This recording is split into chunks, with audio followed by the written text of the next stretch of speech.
Seja bem-vindo ao canal Informação Cristã. Antes de continuar, deixe um like e inscreva-se no canal para continuar recebendo novos vídeos. Muito obrigado e que Deus te abençoe.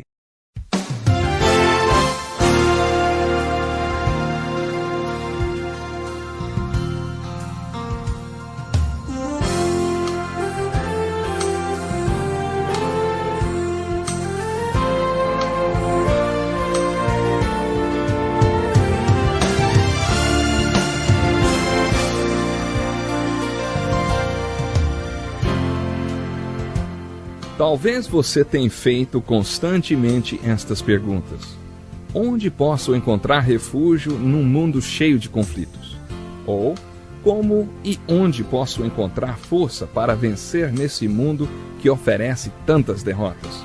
Acompanhe agora com o pastor Edson Bruno mais um programa Encontro com a Palavra.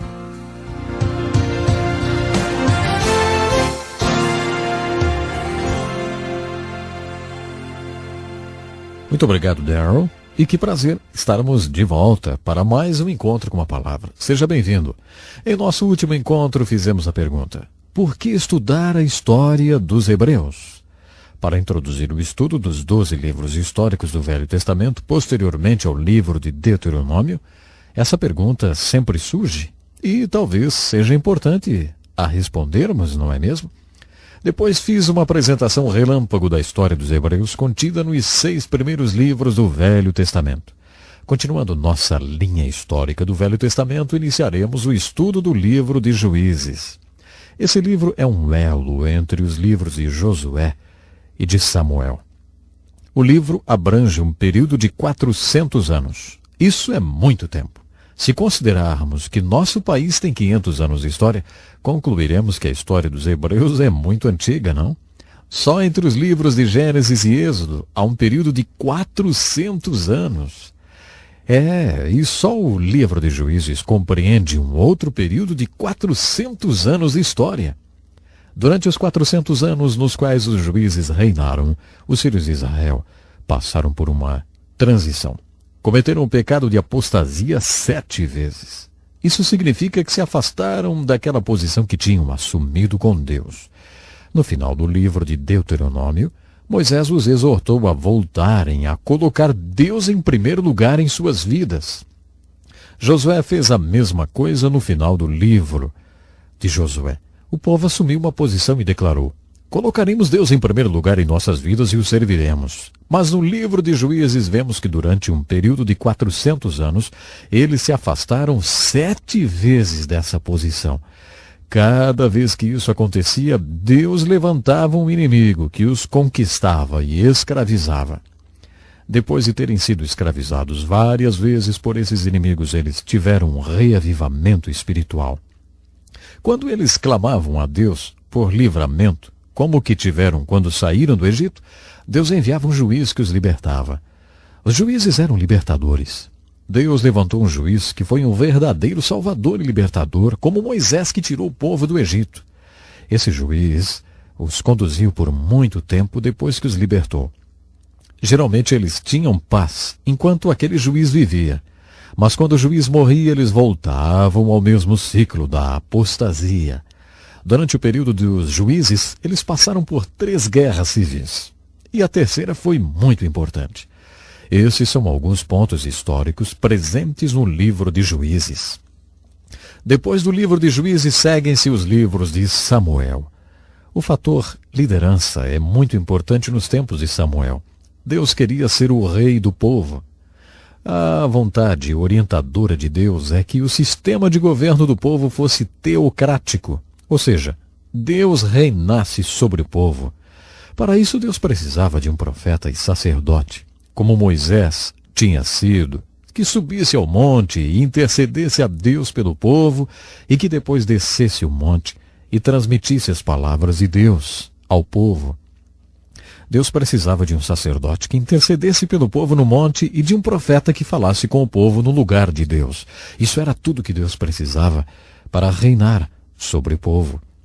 Samuel era esse tipo de líder, um profeta e sacerdote. Durante esse período, o povo procurou seu líder Samuel, o profeta e sacerdote, e disse-lhe: olha, não gostamos desse tipo de governo, desse sistema teocrático de ter Deus como nosso rei. Nós queremos um rei, como todos os outros povos têm. Samuel ficou muito decepcionado. Há muitas passagens na Bíblia que indicam que Deus nunca quis que seu povo tivesse reis. Mas, como vimos no livro de Números, quando eles quiseram carne, Deus lhes deu carne até que saísse pelos narizes, até que enjoassem.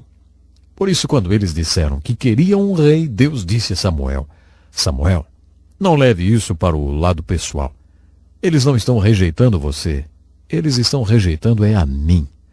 Se eles querem um rei, então eles vão ter um rei. Há 6 livros no Velho Testamento que eram chamados de livros dos reis. 1º e 2º Samuel, 1º e 2º Reis e 1º e 2º Crônicas. Atualmente eles são conhecidos como literatura do reino porque contam a história dos reis. O primeiro rei chamava-se Saul. Esse definitivamente não obedeceu a Deus. Coube a Samuel a emocionante função de contratar esse primeiro rei. Não seria emocionante contratar um rei? Depois de contratar Saul como primeiro rei, empossá-lo e colocá-lo no trono de rei, Samuel descobriu que Saul não obedecia a Deus. Portanto, Samuel teve o prazer de despedir o primeiro rei de Israel. Samuel não teve dúvidas. Despediu-o. Samuel disse: a situação ficou insustentável. Deus não pode trabalhar através de você porque você não faz o que ele manda. Por isso Deus vai tirar o reino de você e vai dá-lo a um homem segundo o coração dele, que fará toda a vontade dele. Deus já encontrou esse homem. Quando o rei assumiu o poder, o profeta e sacerdote ainda estava em cena, mas um pouco mais por trás do pano. Se o rei não obedecesse a Deus, o profeta entrava em cena e o repreendia. Os reis tinham que aguentar os profetas porque a vontade orientadora de Deus era revelada através deles, dos profetas. Se o rei não obedecesse a Deus, o profeta e sacerdote se apresentava como porta-voz de Deus. O segundo rei de Israel foi Davi. E Davi era um homem segundo o coração de Deus, que desejava fazer toda a vontade de Deus. Por isso Deus trabalhou através de Davi. O profeta e sacerdote para Davi foi Natã. Quando Davi pecou, o corajoso profeta Natã entrou em cena. Apontou o dedo para Davi e disse: você é o homem. Você pecou. Natã passou um sermão em Davi. Davi também tinha o seu profeta e sacerdote, mas Davi foi um bom rei, porque no seu coração desejava cumprir toda a vontade de Deus. Davi foi sucedido por seu filho Salomão e, a princípio, parecia que seria um rei através de quem Deus poderia trabalhar. Ele fez uma linda oração e Deus respondeu segundo o seu pedido. Mas depois, conforme fomos advertidos em Deuteronômio, Salomão afastou-se de Deus e cometeu o pecado da apostasia. Deus não podia mais trabalhar através de Salomão. As consequências que vieram sobre o reino de Salomão são absolutamente incríveis. Podemos chamar essas consequências de o reino dividido e o cativeiro, que não aconteceram como resultado do pecado de Davi. Davi confessou seu pecado e arrependeu-se. Depois que Davi pecou, ele reinou por mais 24 anos. Ao todo, Davi reinou 40 anos. Deus não excluiu Davi do reino quando ele pecou, porque ele arrependeu-se e confessou seu pecado.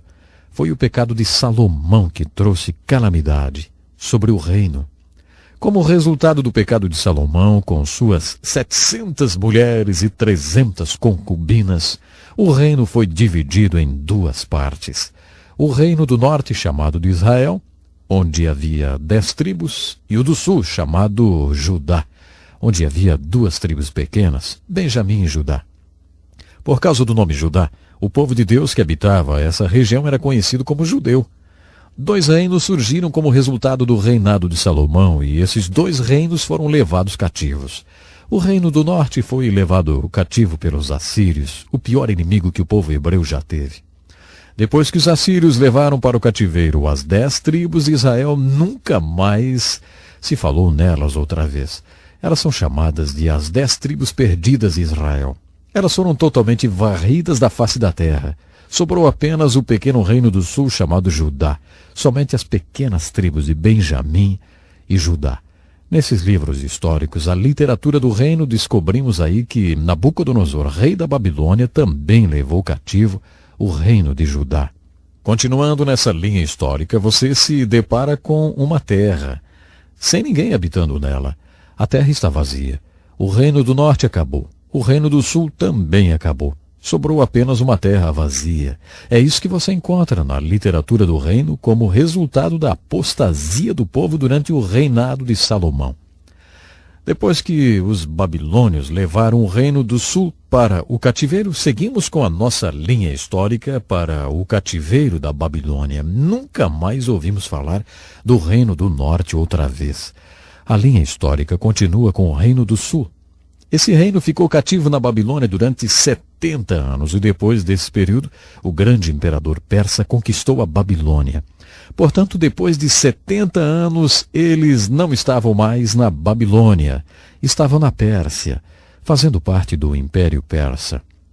Quando Ciro o Grande conquistou a Babilônia, Deus o tocou para que lançasse um decreto dizendo que qualquer pessoa do povo hebreu que quisesse voltar para a sua terra, para reconstruir o templo e sua cidade, estava livre para fazê-lo. Esse foi um dos grandes milagres da história dos hebreus. O retorno do cativeiro babilônico. Segundo Esdras, Neemias e Ageu, houve vários retornos, não apenas um. Aqueles que quiseram partir da Pérsia e Média voltaram para Israel sob uma importante liderança. Esse foi o retorno do cativeiro babilônico, quando Neemias, Esdras e outros profetas contemporâneos deles tornaram-se grandes líderes. Muitas pessoas do povo não quis voltar. Tinham se tornado comerciantes e mercadores e por várias razões não voltaram. A maioria ficou na Pérsia e Média. Temos uma importante observação a fazer sobre esse período da história dos hebreus. Observamos um tipo especial de liderança. A vontade orientadora de Deus e sua preferência foram manifestadas através do profeta e sacerdote. Quando esse povo quis um rei, Deus disse, está bem, eu vou dar um rei a vocês. Mas isso não funcionou, porque a maioria dos reis não obedeceu a Deus. Entretanto, isso não quer dizer que Deus não tenha trabalhado durante esse período da história dos hebreus. Quando eles foram conquistados e levados cativos, Deus trabalhou até através de alguns inimigos. Deus trabalhou através de Nabucodonosor, do rei Ciro o Grande e de outros líderes pagãos. O livro de Esther é o último livro histórico.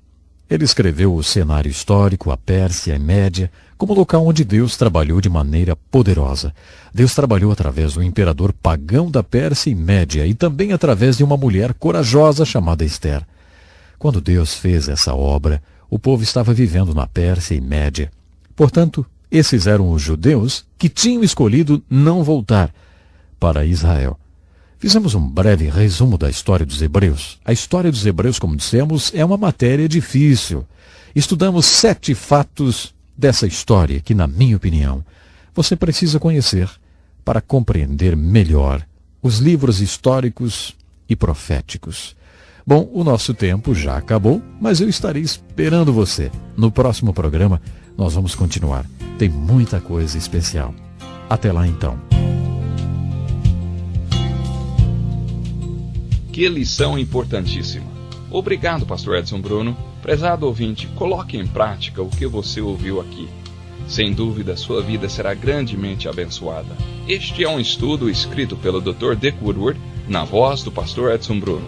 Escreva-nos e solicite o material.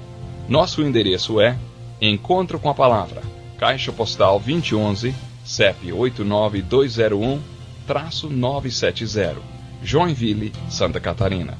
Até o nosso próximo Encontro com a Palavra.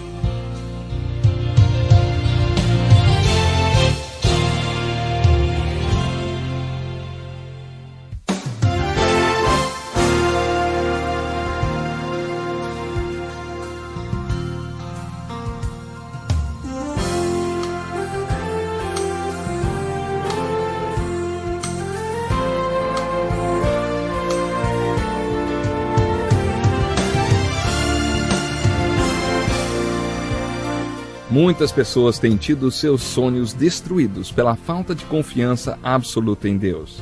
A Bíblia está repleta de exemplos de grandes sonhos cumpridos para a glória de Deus. Encontro com a Palavra é um programa escrito pelo Dr. Dick Woodward e narrado por Pastor Edson Bruno. Ouça e descubra verdades que lhe ajudarão no seu dia a dia. Com você, Pastor Edson Bruno.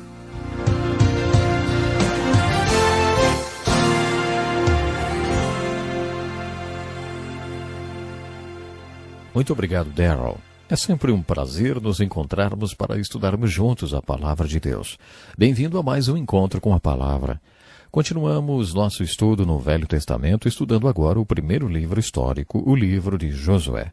Em nosso último encontro, vimos alguns aspectos gerais da história dos hebreus e discutimos sobre a importância de estudarmos a história desse povo e a história em geral. Agora que já chegamos no primeiro livro histórico, vamos analisar alguns aspectos do livro de Josué. O livro de Josué, de certa forma, é o oposto do livro de Números. O livro de Números é uma ilustração da falta de fé. Ele conta que o povo hebreu não entrou na terra prometida das bênçãos de Deus porque não creu. Ele conta e ilustra as impressionantes consequências que um cristão pode vir a sofrer por causa da sua falta de fé. Nele lemos que o povo creu o suficiente para ser liberto do Egito, mas não creu o suficiente para entrar na terra prometida das bênçãos de Deus. Isso ilustra a vida de muitos cristãos hoje, que creem o suficiente para serem salvos de seus pecados do Egito espiritual, mas não possuem o tipo de fé que os faz atravessar o Rio Jordão e entrar na terra de Canaã, reivindicar e receber todas as bênçãos que Deus tem para eles. O tema ou a mensagem devocional do livro de Josué é: tome posse de sua herança espiritual. O autor do livro é Josué. E claro, ele também foi o assistente ou o sucessor de um grande homem de Deus, chamado Moisés. Moisés treinou muito bem o seu sucessor e foi por isso que o povo teve tantas vitórias sob a liderança de Josué. Além de treinar Josué muito bem, Moisés também reproduziu características suas no treinamento que deu a Josué, transmitindo para ele toda a sua experiência.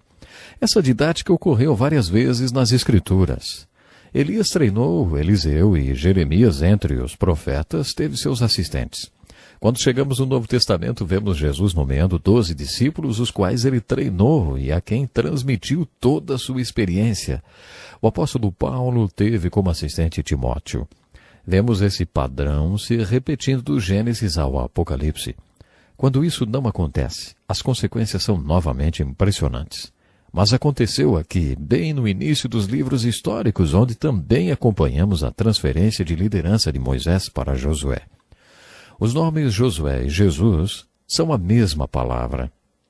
Jesus em grego e Josué ou Yeshua em hebraico. Provavelmente todos nós sabemos que Jesus significa Salvador ou Jeová salva, e Josué tem o mesmo significado. Portanto, a começar pelo nome, esse grande líder é uma figura de Cristo. Em termos de ministério, ele também é uma figura de Cristo. Na minha opinião, Moisés, o grande libertador, é uma figura de Cristo, o grande libertador supremo. Josué, entretanto, é uma figura de Cristo como Senhor, que não apenas nos salva e liberta, mas também nos leva à terra prometida das bênçãos espirituais. Podemos dizer que a palavra-chave da nossa salvação ou da libertação do Egito espiritual é crer. A palavra-chave para entrar na terra prometida das bênçãos espirituais de Deus é obedecer. De certa forma, estamos falando de fé quando falamos sobre obediência. A palavra fé significa compromisso, o tipo de compromisso que faz a pessoa obedecer. Josué tinha 40 anos na época do Êxodo. Lembre-se, Josué e Calebe foram os dois únicos sobreviventes da peregrinação pelo deserto, porque quando eles voltaram de espiar a terra de Canaã, foram os únicos que trouxeram um relatório positivo. Deus levou em conta a fé deles e isso garantiu a sua sobrevivência, assim como aconteceu com Abraão. Mas Josué tinha 80 anos quando recebeu seu chamado para liderar o povo na entrada da terra de Canaã e na conquista de 7 nações que defendiam suas terras e que eram mais fortes do que os israelitas. Quando morreu, Josué tinha 110 anos. E durante toda a sua vida demonstrou ser um homem de força, fidelidade, demonstrou liderança, genialidade militar e, acima de tudo, demonstrou muita fé. Ele não ouviu seu chamado de uma sarça ardente como Moisés. Ele não recebeu seu chamado diretamente de Deus. Ele recebeu seu chamado de um velho homem que conhecia Deus e que o conhecia também. Esse velho homem era Moisés, é claro. Quando estudamos a liderança de Josué, observamos um período de transição muito importante. Moisés recebeu a palavra de Deus no Monte Sinai, diretamente de Deus. O seu chamado também foi feito diretamente por Deus na sarça ardente. Agora lemos que Josué foi exortado a ler a palavra escrita de Deus, a palavra que tinha sido dada por Deus a Moisés. Essa prática não começou com os reis, começou com Josué. Quando assumiu a liderança, Josué foi informado que deveria obedecer aos mandamentos de Deus. Ele deveria ler os mandamentos de Deus e pensar neles dia e noite. Como já dissemos, a mensagem devocional do livro de Josué é a seguinte: tome posse da sua herança espiritual. Antes de dar a terra de Canaã ao povo de Israel, Deus já tinha prometido aos seus antepassados, Abraão, Isaque e Jacó. O título de propriedade da terra de Canaã era incondicional. Deus a deu incondicionalmente. Mas a conquista e a posse dessa terra estavam condicionadas. Vou enfatizar mais uma vez. A aplicação devocional do livro de Josué é uma figura da nossa bênção espiritual como cristãos. Quando nos achegamos com fé em Cristo, Deus nos dá todas as bênçãos espirituais que nós precisamos. O nosso título de propriedade dessas bênçãos é incondicional, mas a posse e a implementação dessas bênçãos em nossas vidas é condicional. Isso está ilustrado para nós no versículo-chave do livro. Josué, capítulo 1, versículo 3. É o texto-chave de todo o livro. Todos os livros da Bíblia têm um versículo ou um capítulo-chave que servem como um resumo de toda a mensagem do livro. Esse é o versículo-chave de todo o livro de Josué. Quando o povo de Deus estava prestes a atravessar o rio Jordão e invadir Canaã, ouviram essas palavras: como prometia Moisés, todo lugar em que puserem os pés, eu darei a vocês. Vocês percebem? A terra foi toda dada a eles. Em termos de título de propriedade, eles eram todos dono. Sim, eram donos de tudo, mas não em termos de posse. A lei de possessão determinava que cada metro quadrado da terra de Canaã onde eles pusessem o pé seria dado a eles. Era isso que receberiam, nem mais, nem menos. A aplicação disso para nós é que acontece o mesmo com nossas bênçãos espirituais. A oração, as escrituras, a comunhão com os irmãos, a adoração, a alegria do ministério e o ser parte da solução de Deus para a obra que Ele está fazendo através do seu povo, isso são bênçãos espirituais que estão disponíveis para nós. Deus as dá a toda pessoa que crê. Umas tomam posse dessas bênçãos, mas outras não. O segredo é muito simples. Você tem que colocar o seu pé sobre elas. Você toma posse da oração orando. Toma posse da adoração quando adora. Toma posse das Escrituras quando a lê, compreende e a aplica. Dando um passo de cada vez, você toma posse de seus bens espirituais ou de suas bênçãos espirituais. Muitas pessoas acham que o conteúdo do livro de Josué está mais relacionado com os 5 primeiros livros da Bíblia e que, portanto, deveria ser estudado como um deles. Os 5 primeiros livros da Bíblia são chamados de o Pentateuco, porque eles são 5 livros da lei.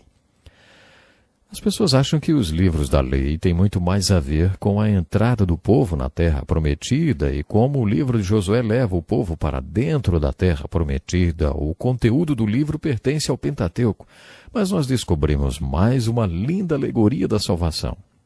Em Gênesis você tem as sementes, ou a fonte da salvação. Em Êxodo você tem a libertação da pena ou do poder do pecado através do sangue do Cordeiro Pascal e do poder do Deus que faz milagres. Levítico ilustra o propósito imediato desse tipo de salvação, que é adorar ao Deus que salvou e libertou você.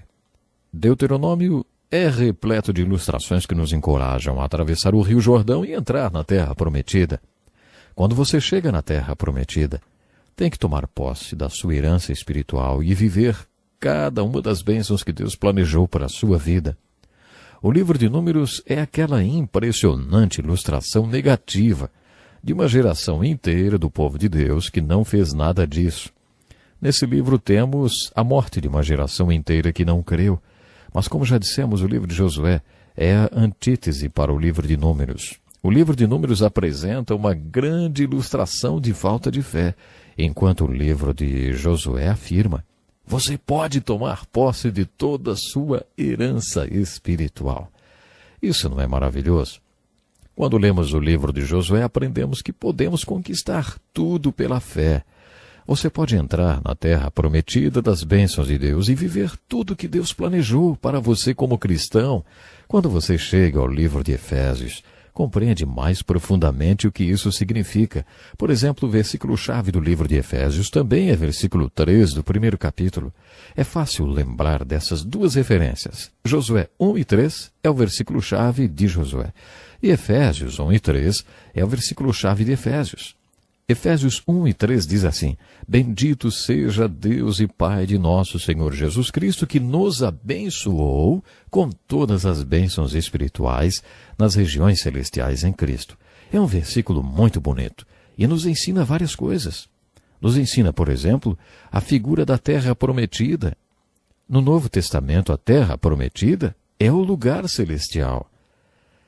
Então, lembre-se disso. Durante a conversa que Jesus teve com o rabino Nicodemos durante uma noite toda, ele disse que Nicodemos precisava nascer de novo. Nicodemos não entendeu. Parece que Jesus ficou meio impaciente com Nicodemos porque ele não conseguia entender coisas tão terrenas, simples e comuns. Nicodemos só conseguia dizer: mas como pode isso? Foi então que Jesus falou: e se eu falar de coisas espirituais, você entende? Ninguém jamais subiu ao céu, só eu. Ninguém jamais desceu do céu, só eu. E ninguém está no céu, somente eu, Jesus disse. Sabe, Jesus estava olhando bem nos olhos de Nicodemos quando disse: eu sou o céu. O que Jesus está falando é o seguinte: o céu não é apenas um lugar. No sermão da última ceia, Jesus afirma que o céu é um lugar, mas não é apenas um lugar para onde vamos depois de morrer se aceitarmos seu convite para segui-lo. O céu também é uma dimensão espiritual, na qual podemos habitar agora. É isso que Paulo quer dizer em Efésios 1 e 3, quando afirma que Deus nos deu todas as bênçãos espirituais, mas nós temos que conquistá-las.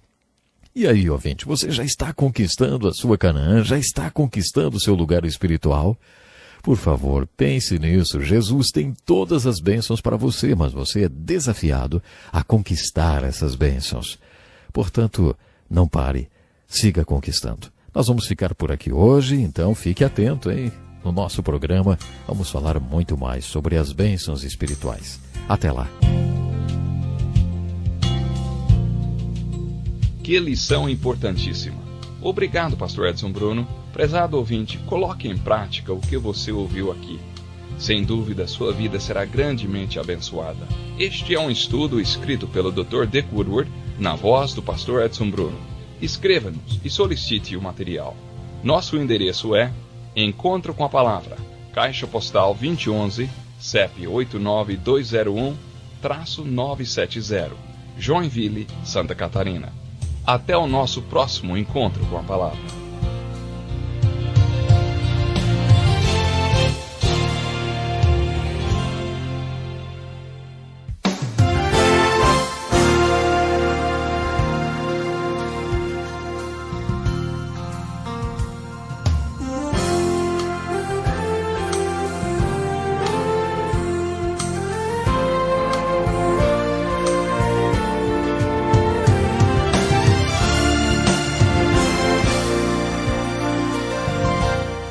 Deus tem planos para cumprir em nossas vidas.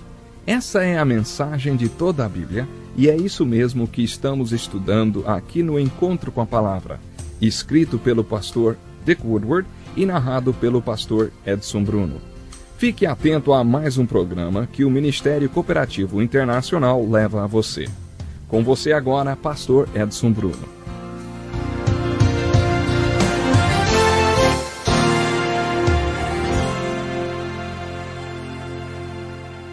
Olá, que felicidade grande mais uma vez estarmos juntos para o programa Encontro com a Palavra. Gostaria que você pegasse sua Bíblia e abra sua Bíblia no livro de Josué. Vamos aí para o nosso encontro com a Palavra e eu gostaria, claro, que você acompanhasse comigo o estudo desse livro. Quando terminamos nosso último estudo, destaquei a aplicação prática e devocional de Josué, capítulo 1, versículo 3. Vimos juntos que Paulo apresenta a mesma mensagem em Efésios, capítulo 1 e versículo 3. O apóstolo Pedro usa as seguintes palavras para falar a mesma coisa sobre a terra prometida e a vida nos lugares celestiais em Cristo.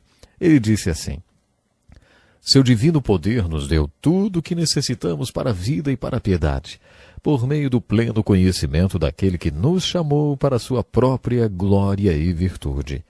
Que versículo maravilhoso, hein? Que versículo especial! Pedro não sabia ler nem escrever e por isso o objetivo maior de Pedro era conhecer a Deus. Observe suas cartas, ele sempre fala sobre conhecer a Deus. Ele era apenas um velho que conhecia a Deus. Ele não era um estudioso. Dizem que quando, por exemplo, Paulo e Silas se juntavam, Pedro se afastava porque ele não era culto como esses homens. Mas ele era um gigante espiritual, ele conhecia a Deus. Em 2 Pedro, capítulo 1, verso 3, parece que todos os versículos que estamos estudando têm a mesma referência, já notou isso? Bom, Pedro fala sobre o divino poder que nos foi dado. Note bem, isso é um fato. Deus já nos deu tudo o que necessitamos para a vida e para a piedade. Isso quer dizer, tudo aquilo que precisamos para viver uma vida santa, Deus já nos deu por meio do pleno conhecimento daquele que nos chamou para a sua própria glória e virtude. A mesma verdade ensinada novamente. Deus nos deu tudo o que precisamos para vivermos juntos uma vida santa. Você precisa conhecer e se relacionar com Deus. Você precisa conquistar o necessário para viver uma vida santa. Vamos enfatizar mais uma vez. Deus já nos deu tudo o que precisamos. O apóstolo Tiago, em sua carta, diz assim: Não tem por que não pedem. Não tem por que não pedem. Se é verdade que Deus já nos deu todas as bênçãos espirituais, que já nos deu a terra de Canaã espiritual sem pôr qualquer condição, e que somos donos de todas as coisas e temos o título de propriedade de tudo, por que então não temos mais bênçãos espirituais em nossa vida? Tiago diz que é porque nós não pedimos. Essa é outra maneira de dizer o que os outros versículos dizem e o que o livro de Josué vai repetir cerca de 16 vezes. É porque não cremos. Se todas as bênçãos estão à nossa disposição, por que não as pedimos? Porque não cremos. Deve ser por isso que não pedimos. Uma vez ouvi a história de um pastor que foi para o céu. Quando ele chegou lá, São Pedro lhe deu as boas-vindas. Ei, pastor João, o senhor já chegou? Venha comigo para eu lhe mostrar um pouco do céu. Pedro, com brilho nos olhos, leva o pastor num tour pelo céu. Enquanto caminhavam, o pastor perguntou: Para que são todas aquelas caixas compridas e estreitas daquele lado? Pedro respondeu: Você se lembra quando sua igreja precisava desesperadamente de bancos? Nós já estávamos com tudo encaixotado, pronto para mandar os bancos, mas você nunca pediu. Aí eles ficaram aí. Depois de caminhar mais um pouco, passaram por uma enorme caixa. Então o pastor perguntou: E aquilo? O que é aquilo? Pedro falou: lembra quando você estava precisando de um piano? Nós já estávamos com ele encaixotado, no engradado, tudo prontinho para mandar. Mas você nunca pediu o piano? Ficou aí. E o tour continuou. Não temos porque não pedimos. Pedro diz que temos tudo. Por que então não tomamos posse do que é nosso? Aparentemente porque não compreendemos que há uma ponte ligando tudo que Deus nos deu à nossa capacidade de reivindicar, de apropriar-se, de implementar e de aplicar.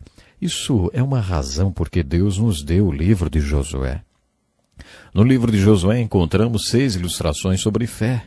Lá no livro de Gênesis, quando Deus quis que soubéssemos mais sobre fé, Ele nos deu 10 ou 12 capítulos que falam sobre Abraão. Deus considera esse assunto tão importante para nós que achou que deveríamos conhecer mais sobre Abraão. Deus nos deu mais capítulos que falam sobre Abraão do que capítulos que falam sobre a história do universo e da Terra, sobre o homem e a mulher e sobre toda a história da civilização. O espaço que Deus usou nas Escrituras para falar sobre Abraão é o dobro do espaço usado para falar sobre todas essas outras coisas. Isso porque temos que saber mais sobre fé. E Abraão ilustra a fé. Mas Deus não encerrou o assunto. Quando chegamos ao livro de Josué, encontramos 16 ilustrações importantes que falam sobre esse mesmo assunto. O que é a fé? Como ela funciona? Isso porque fé é a peça principal. Nós temos tudo. Temos a terra de Canaã espiritual, mas não a possuímos. Isso porque não compreendemos realmente o que é fé. O apóstolo Paulo escreveu um versículo muito importante sobre fé. Em 2 Coríntios capítulo 9, verso 8, ele ilustra Canaã da seguinte maneira: Deus é poderoso para fazer abundar em vós toda a graça, a fim de que, tendo sempre em tudo toda a suficiência, abundeis em toda boa obra. Você percebeu quantos superlativos há nesse versículo? Deus é poderoso para fazer abundar em vós toda a graça, para que você, tendo suficiência em todas as coisas, possa abundar em toda boa obra. Esse versículo está falando sobre graça. Em grego, a palavra graça é charis. Graça é a bênção ou favor de Deus que não merecemos. A graça se apresenta de muitas formas. Ela vem na forma do poder de Deus, na força para se viver uma vida santa. Portanto, a palavra graça é uma boa figura da terra prometida e das bênçãos espirituais. Quando a graça atua em nossa vida, quando você tem fé para se apropriar da graça, a palavra em grego passa a ser chamada de carisma. E como essa palavra é importante, que conceito importante! Veja bem, esse versículo afirma que Deus pode fazer toda a graça abundar para você. Não é um pouquinho de graça escorrendo em sua direção, não. Deus é poderoso para fazer abundar em vós toda a graça, a fim de que, tendo sempre em tudo toda a suficiência, abundeis em toda boa obra. Todo carisma, toda graça, toda suficiência, todas as coisas sempre em todos nós. É isso que Paulo está dizendo. Agora, se isso é verdade, por que não abundamos sempre em toda boa obra e não encontramos sempre a ampla suficiência para todas as coisas? Uma vez fui almoçar com um amigo e quando perguntei, como é que vai? Tudo bem com você? Ele respondeu como sempre responde, tudo ótimo, tudo maravilhoso. Eu já estava meio cansado daquela resposta que ele sempre dava. Era segunda-feira e o seu fim de semana não tinha sido muito bom, não. E nem eu estava me sentindo ótimo e maravilhoso. Então eu disse para ele, se você não tivesse se sentindo ótimo e maravilhoso, como é que você responderia a minha pergunta? Aí ele respondeu, eu mentiria para você. E eu disse, então me diga como você está de verdade. Aí começamos a conversar abertamente. Você já teve um daqueles dias em que não se sente dono de nenhuma daquelas bênçãos espirituais? Se Deus nos faz abundar em toda graça para que tenhamos plena suficiência em todo o tempo, por que temos dias ruins? Há várias respostas para essa pergunta. Conheço uma história que ilustra bem o que quero dizer. Um homem rico ia passar suas férias de verão numa ilha turística e mandou seu carro esportivo de navio antes de viajar. Quando chegou lá, ele ficou decepcionado ao descobrir que a velocidade máxima permitida em toda a ilha era de 30 km por hora e que todos só andavam de ciclomotores, umas mobiletes. Sempre que saía com seu carro de motor super potente, esporte e tal, acabava atrás de uma mobilete ou de uma velha lambreta lenta e caindo aos pedaços. E lá atrás estava ele com seu carro esportivo. Um dia, quando ele estava atrás de mais um velhinho e não aguentava mais aquilo, ele trocou de marcha e fez uma ultrapassagem. Acelerou até 45 km por hora. Aconteceu que o velhinho que estava na lambreta logo alcançou Automaticamente, ele acelerou para 55 km por hora e o velhinho colou na sua traseira outra vez. Então acelerou até 65 km por hora e outra vez o velhinho com a lambreta veio atrás dele. Quando ele percebeu o que estava acontecendo, parou no acostamento. O velhinho parou atrás. Ele saiu do carro e foi falar com o velhinho. Puxa vida, que tipo de motor que o senhor colocou na sua lambreta, hein? O velhinho falou, não é motor, não senhor.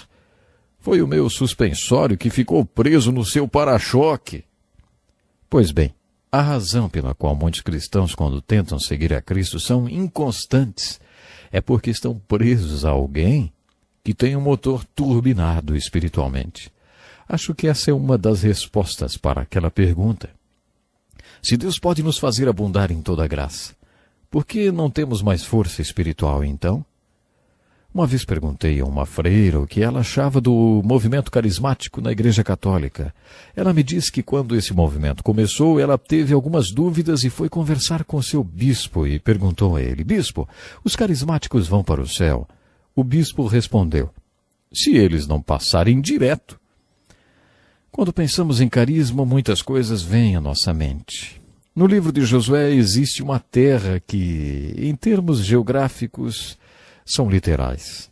Essa terra é a terra de Canaã. O povo de Deus teve que entrar nela, conquistar uma cidade cada vez, derrotar uma nação por vez. Mas a aplicação devocional do livro de Josué, que é o que nos interessa, não tem a ver com uma terra geograficamente falando. Tem a ver com o carisma. Tem a ver com graça. Você acredita que Deus pode fazer você superabundar em toda a graça? Não estamos falando do Billy Graham ou do seu pastor. Estamos falando de você. Você superabundar em graça para não, de vez em quando, mas sempre encontrar em Deus e na sua graça a suficiência para fazer aquilo para o que Ele o chamou. Não fraquejando, mas superabundando em tudo para viver o que Ele planejou para você. A terra de Canaã ilustra o propósito de salvação para o povo de Israel e sua libertação do Egito, que é a salvação. Canaã é a figura do propósito da salvação deles. Segundo o apóstolo Paulo, Deus nos salvou pela graça, mediante a fé. De acordo com Paulo, essa salvação não vem de nós mesmos, é um presente de Deus e precisamos viver esse presente, essa graça. Infelizmente eu tenho que parar por aqui, mas no próximo programa vou continuar a falar um pouco mais sobre os grandes ensinos do livro de Josué. Leia o livro de Josué, esteja na palavra, pois quando o povo de Deus entra na palavra, e a palavra de Deus entra no povo de Deus, coisas maravilhosas acontecem. Programe-se então para estarmos juntos aí outra vez no próximo encontro com a palavra. Até lá. Que lição importantíssima. Obrigado, pastor Edson Bruno. Prezado ouvinte, coloque em prática o que você ouviu aqui. Sem dúvida, sua vida será grandemente abençoada. Este é um estudo escrito pelo Dr. Dick Woodward, na voz do pastor Edson Bruno. Escreva-nos e solicite o material. Nosso endereço é Encontro com a Palavra, Caixa Postal 2011, CEP 89201-970, Joinville, Santa Catarina. Até o nosso próximo encontro com a palavra.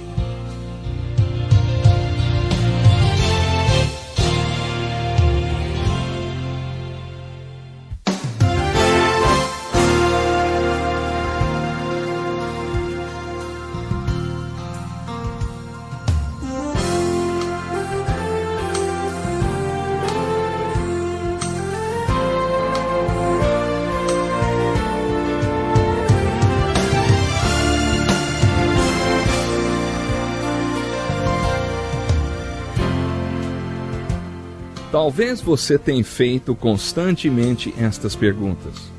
Onde posso encontrar refúgio num mundo cheio de conflitos? Ou, como e onde posso encontrar força para vencer nesse mundo que oferece tantas derrotas? Acompanhe agora com o pastor Edson Bruno mais um programa Encontro com a Palavra.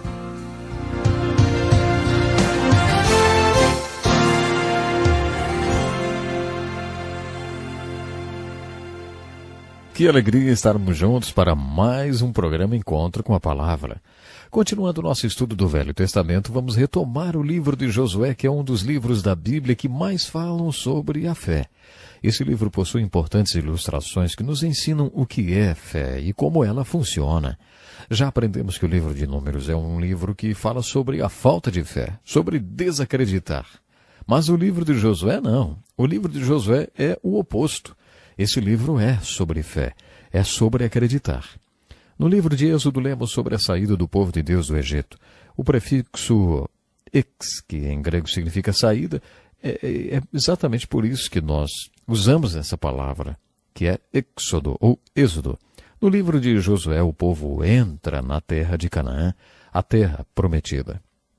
Encontramos várias ilustrações sobre fé quando lemos sobre a entrada do povo na terra de Canaã. Há pelo menos 16 ilustrações diferentes sobre fé. Quando estudamos o livro de Josué e colocamos todas essas ilustrações sobre fé juntas, aprendemos como tomar posse dos nossos bens espirituais, ou como receber o carisma de Deus para podermos abundar em toda boa obra.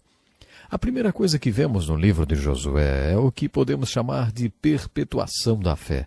Logo no início, Moisés passa a capa de liderança para Josué, e que Josué ficou cheio do Espírito depois que Moisés pôs as mãos sobre ele, e isso todo mundo sabe. Você sabe, não? O povo de Israel obedecia a Josué seguindo os mandamentos que o Senhor tinha dado a Moisés. Depois que Moisés, o discípulo do Senhor, morreu, Deus falou com o assistente dele, Josué.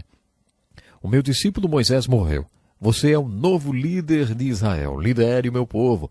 Seja forte e corajoso. Você será um bom líder para o meu povo. A única coisa que você precisa é ser forte e corajoso e seguir toda a lei que Moisés deu a você. Porque se você tomar o cuidado de obedecer cada uma das leis, será bem-sucedido em tudo o que fizer. Relembre essas leis ao povo constantemente. Você deve meditar nelas dia e noite para ter certeza de que vai obedecê-la totalmente. Só assim você será bem-sucedido. Seja forte e corajoso. Lembre-se que o Senhor, seu Deus, está com você aonde quer que você vá. Nesse ponto da Bíblia aprendemos uma verdade muito importante sobre liderança. É propósito de Deus que todo líder treine um sucessor. Todo Paulo deveria ter o seu Timóteo. Isso funcionou muito bem com Moisés e Josué. Nessa transição de liderança, observamos que houve um tempo em que Moisés liderava e Josué seguia.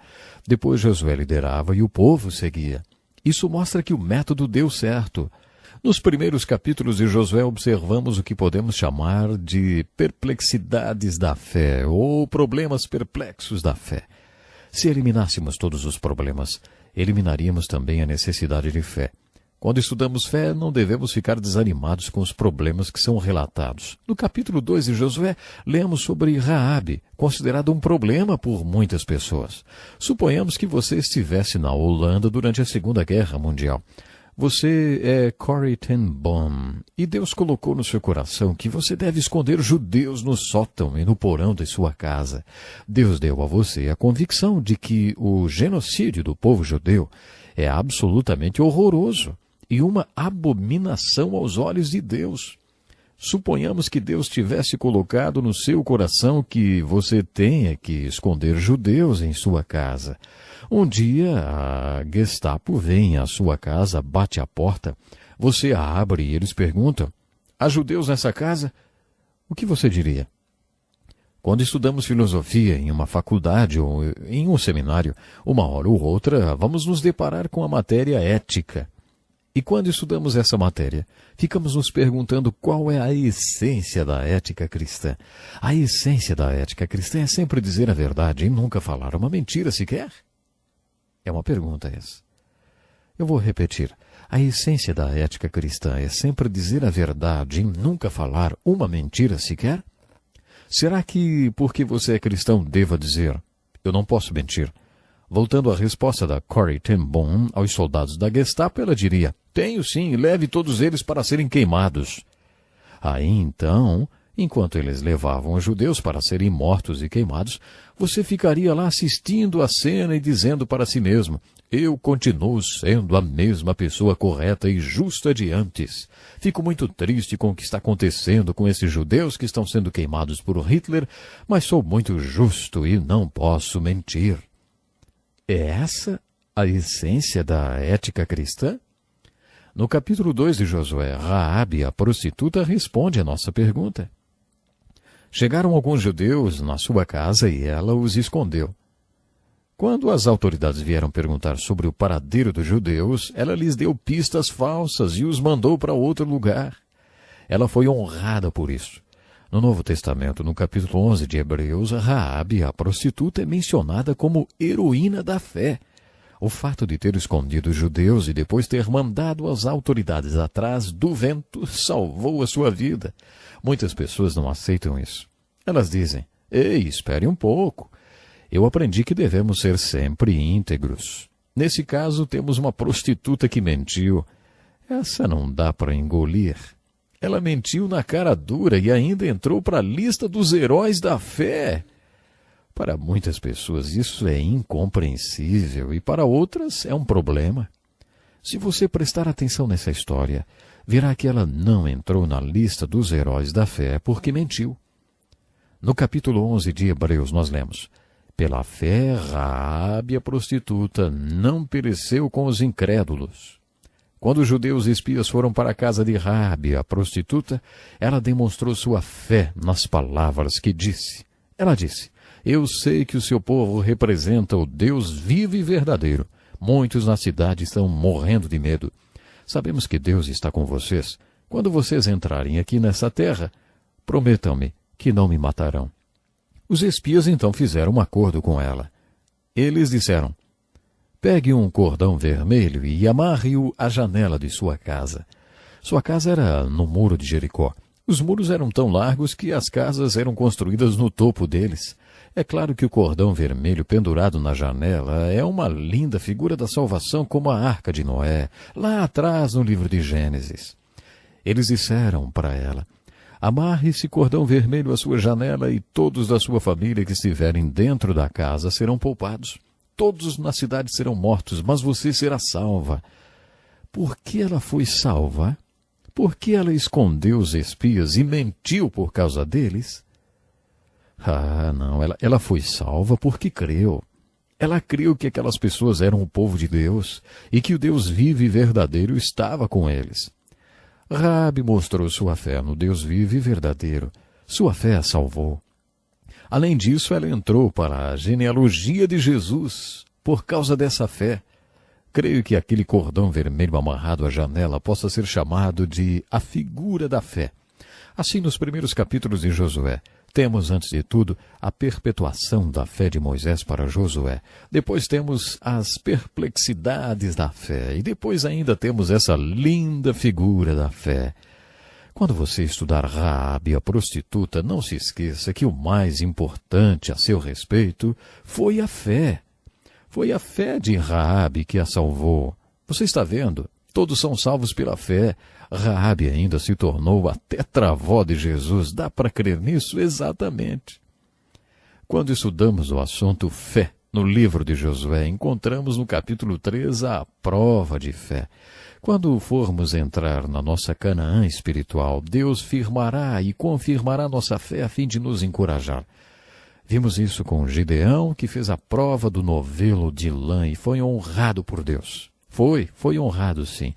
O Salmo 37, 23 diz, os passos do homem bom são confirmados pelo Senhor. Isso significa que quando tomamos um passo de fé, Deus nos abençoa, confirma esse passo e nos encoraja, para que saibamos que estamos andando no caminho pelo qual Ele nos dirige. Deus foi severo com o povo no livro de Números. Ele disse, eu provei para vocês 10 vezes, fiz 10 milagres, mas mesmo assim vocês não se apropriaram dessa fé. Mesmo eu tendo provado e confirmado 10 vezes. Portanto, Deus confirma nossos passos. No livro de Josué, ele fez isso. Deus firmou Josué e mostrou para o povo que suas bênçãos estavam com Josué, assim como estiveram com Moisés. Depois disso, Deus operou milagres para o povo. O propósito desses milagres era mostrar ao povo que Deus estava com eles e que quando eles atravessassem o Jordão e entrassem em Canaã, Deus os abençoaria e estaria com eles. No capítulo 4, eles construíram o que chamamos de coluna de fé. O povo atravessou o Jordão durante a época da cheia. O rio se abriu miraculosamente e eles o atravessaram para outra margem em terra seca. Foi a mesma experiência que tiveram no Mar Vermelho 40 anos antes. Enquanto o povo atravessava o rio Jordão a pé enxuto, recebeu a ordem de construir uma coluna de pedras, um tipo de monumento que serviria como memorial desse grande milagre. Temos aqui a mesma mensagem de Deuteronômio, para que seus filhos saibam desse milagre. Um dia seus filhos vão perguntar a vocês: o que é essa coluna de pedras? E quando eles perguntarem, você vai explicar. Esse é um bom princípio de educação de filhos, sempre responder às perguntas deles. Abraham Lincoln costumava dizer que se você tiver curiosidade e memória, será culto. É apenas uma questão de tempo. O propósito daquele memorial era lembrar os adultos a instruírem as suas crianças. No capítulo 5 de Josué temos o que chamamos de o pré-requisito da fé. Um pouco antes de invadirem Canaã, o povo de Deus recebeu ordem de circuncidar toda a população masculina que não havia sido circuncidada. Você deve se lembrar que a primeira geração morreu no deserto. Essa era a segunda geração do povo de Deus e os homens não tinham sido circuncidados. Temos aqui uma linda ilustração e uma revelação sobre fé. Antes de você entrar na terra prometida das bênçãos de Deus, pergunte-se se há algum pecado em sua vida, você precisa tirar isso. Ainda no capítulo 5 encontramos o que chamamos de a norma de fé. Josué passou uma ordem para que ninguém desembainhasse sua espada. Ainda hoje a região onde Josué estava muito escura à noite. Para nós que vivemos com as luzes das cidades é difícil imaginar, não, essa escuridão, mas na verdade era assim. Um exército acampado a leste do Jordão poderia facilmente ser emboscado pelo inimigo.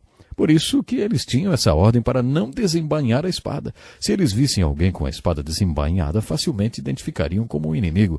Josué saiu para uma caminhada na noite anterior à batalha de Jericó e viu um homem com a espada desembainhada. Josué o desafiou perguntando: você é amigo ou inimigo? A resposta foi: nem uma coisa nem outra, venho na qualidade de comandante do exército do Senhor. Lemos que Josué, prostrando-se com o rosto em terra, o adorou e disse: que ordens o Senhor tem para mim? O comandante falou: tire suas sandálias, porque o lugar em que você está é santo. E Josué tirou. Bom, infelizmente o nosso tempo acabou, mas eu espero que você possa realmente aprender cada vez mais sobre a fé. Pense nisso e até o nosso próximo programa. Que lição importantíssima! Obrigado, pastor Edson Bruno. Prezado ouvinte, coloque em prática o que você ouviu aqui. Sem dúvida, sua vida será grandemente abençoada. Este é um estudo escrito pelo Dr. Dick Woodward, na voz do pastor Edson Bruno. Escreva-nos e solicite o material. Nosso endereço é Encontro com a Palavra, Caixa Postal 2011, CEP 89201-970, Joinville, Santa Catarina. Até o nosso próximo encontro com a Palavra.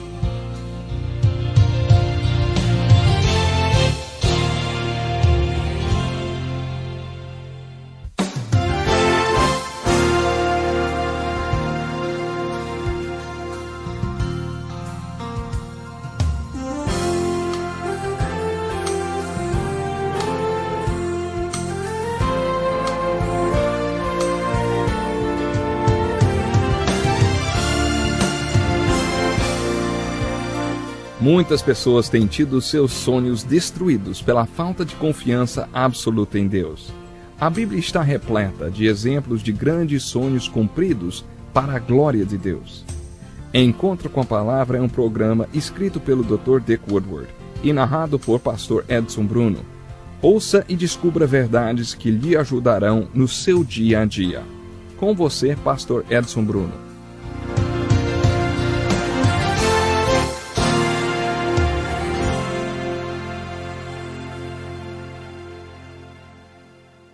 Muito obrigado, Darrell, e chegou o momento de juntos estudarmos mais um pouco da inspirada e santa palavra do nosso Deus. No capítulo 6 do livro de Josué, lemos o plano estratégico que o Senhor Deus deu a Josué na noite anterior à batalha. Esse plano foi seguido ao pé da letra. O povo de Deus recebeu ordens para sair do acampamento e marchar ao redor da cidade de Jericó. Os homens armados seguiam na frente, depois vinham 7 sacerdotes segurando trombetas e chifre de carneiro. Atrás deles vinham alguns sacerdotes carregando a arca e, por último, o restante dos homens armados e provavelmente o resto do povo. No primeiro dia eles deveriam marchar ao redor da cidade e voltar ao acampamento onde passariam a noite.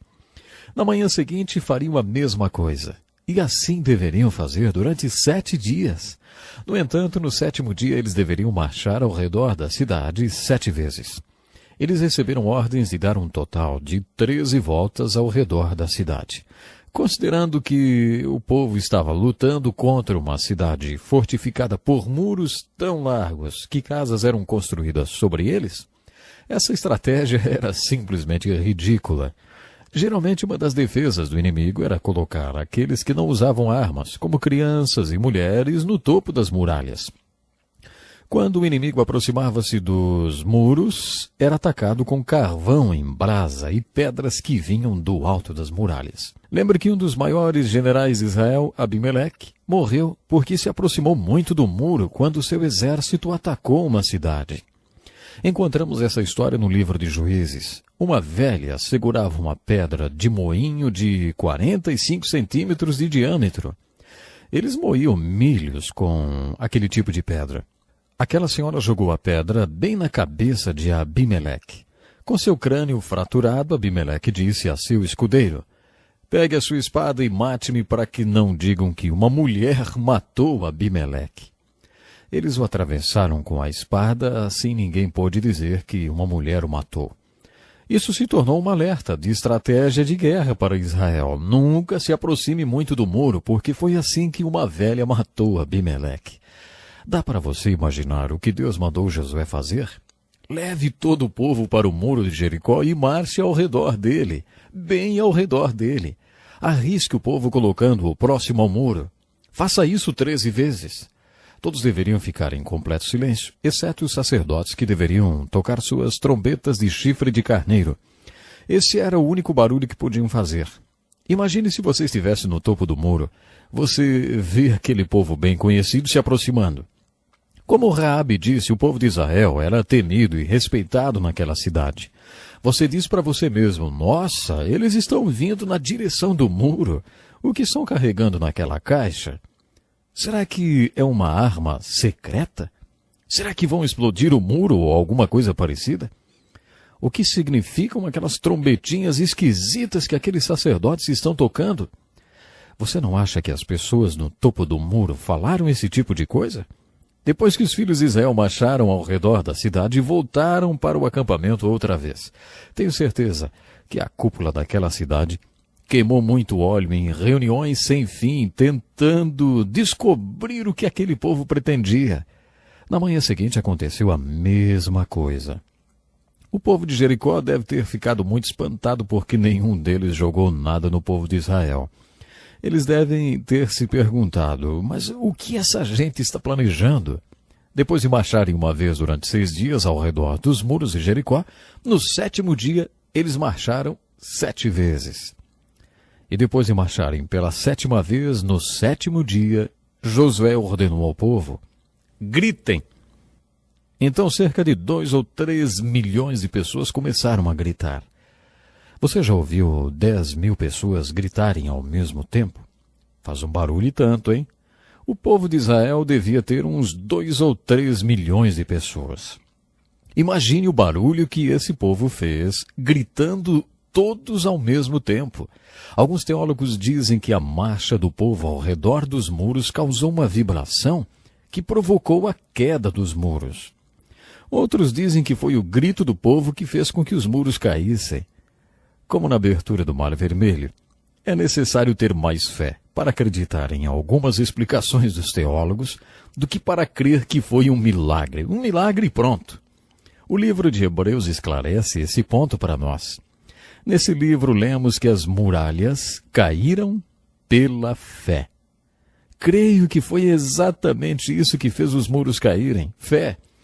Especialmente a fé de Josué. Josué ficou bem lá na frente, liderando todo aquele povo. Foi preciso ter fé. Aquele homem precisou de fé para expor todo o povo a tantos riscos junto àquelas muralhas. As muralhas de Jericó eram muito largas. Se hoje você pudesse ir a Jericó e ver as escavações dessas muralhas, poderia até pensar que elas ainda estão de pé, de tão largas que eram. Na verdade, estão deitadas no chão. Se você visse essas muralhas, veria que elas caíram deitadas no chão. E estão assim até hoje, para todo mundo ver, deitadas no chão. Alguns atribuem essa queda a um terremoto. Se foi um terremoto, aconteceu na hora certíssima. Depois de Josué ter obedecido a Deus em todos os detalhes, houve um terremoto e o terremoto engoliu as muralhas. Lemos que o chão se abriu e as muralhas tombaram. Qual é a aplicação devocional da história de Josué e da batalha de Jericó? Creio que a aplicação seja essa. Quando Josué liderou aquele povo nas 13 voltas ao redor de Jericó, ele tinha um plano. Militarmente falando, era um plano ridículo. Josué tinha um bom plano militar. Por que Josué seguiu o plano ao pé da letra? Por que ele tinha uma certeza a respeito daquele plano? Josué sabia que aquele era o plano de Deus. Ele sabia que tinha sido Deus que tinha mandado. Por isso mesmo, parecendo ridículo, ele executou aquele plano. No livro de Josué, o capítulo 6 fala da batalha de Jericó e descreve o tipo de fé que nos possibilita entrar em nossa terra prometida espiritual e receber o carisma para viver uma vida de santidade. Esse tipo de fé é prático, não é nada místico nem subjetivo. Não é difícil entender o conceito de fé. Fé é obediência. Obediência é uma expressão de fé, porque fé é caminhar. A verdadeira aplicação da história de Jericó é: a fé que caminha é a fé que funciona, e é esse tipo de fé que vence a batalha. A fé que venceu a batalha de Jericó foi a fé que funcionou, a fé que andou ao redor de Jericó. Agora eu pergunto, você tem esse tipo de fé? Por acaso você acha que fé é algum tipo de proposta intelectual? No Novo Testamento, Jesus afirmou que suas palavras não eram apenas palavras de um rabino. Ele disse: as palavras que eu ensino a vocês são as palavras de Deus. No capítulo 7 de João, quando as pessoas perguntaram: mas como pode ser isto? Jesus respondeu: se desejar fazer minha vontade, saberá se o meu ensinamento vem de Deus ou se é apenas um ensinamento de mais um rabino.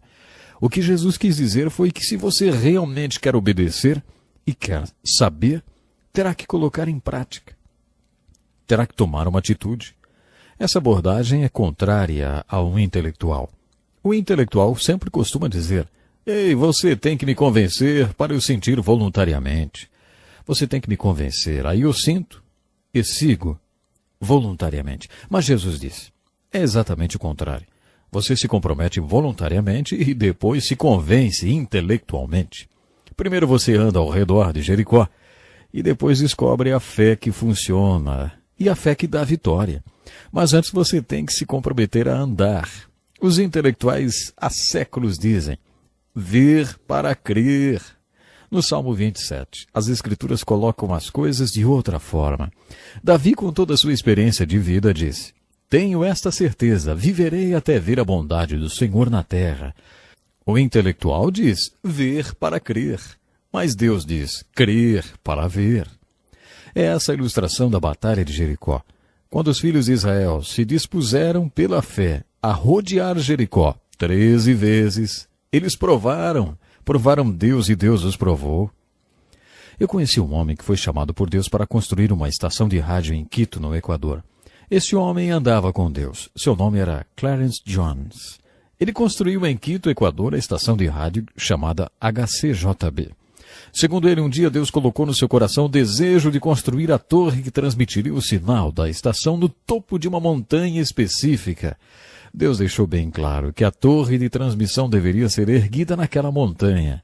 Ele chamou isso de o radar divino.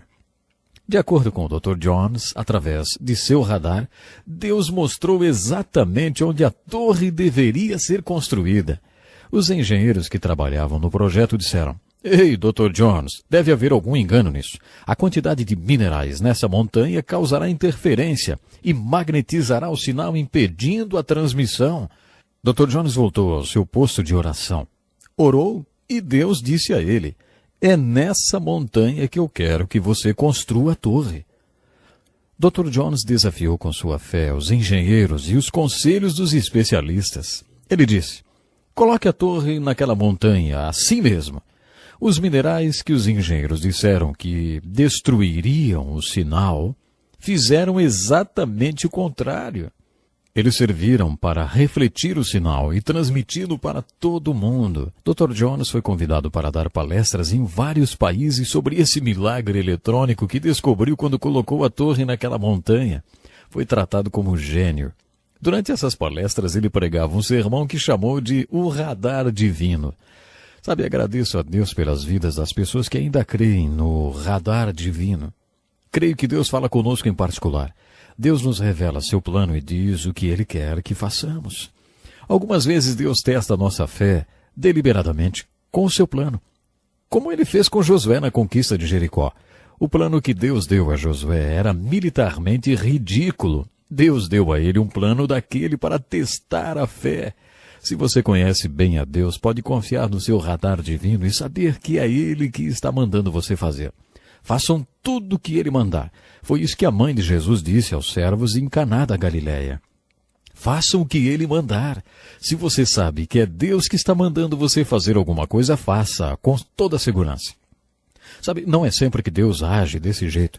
Você observará isso na Batalha de Ai, quando Josué demonstrou que era um gênio em estratégia militar.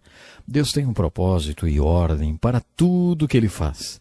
Ele tem um plano cuidadoso e maravilhosamente traçado. Às vezes Deus testa nossa fé como fez com Josué.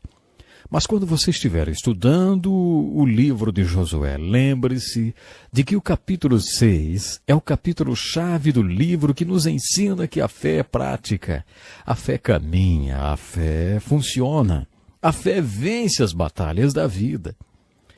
O nosso tempo hoje está terminando, mas esteja conosco na continuação do estudo do livro de Josué, no nosso próximo programa. Convide um amigo para estar também acompanhando o programa Encontro com a Palavra. Até lá, então. Que lição importantíssima. Obrigado, Pastor Edson Bruno. Prezado ouvinte, coloque em prática o que você ouviu aqui. Sem dúvida, sua vida será grandemente abençoada. Este é um estudo escrito pelo Dr. Dick Woodward, na voz do Pastor Edson Bruno. Escreva-nos e solicite o material.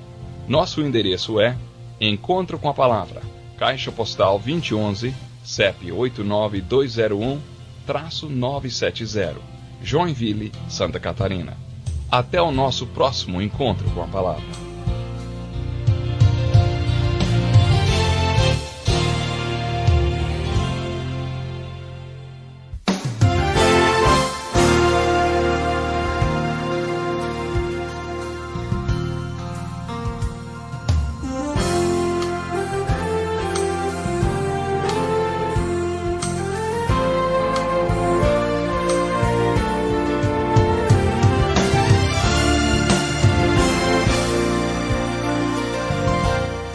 Deus tem planos para cumprir em nossas vidas.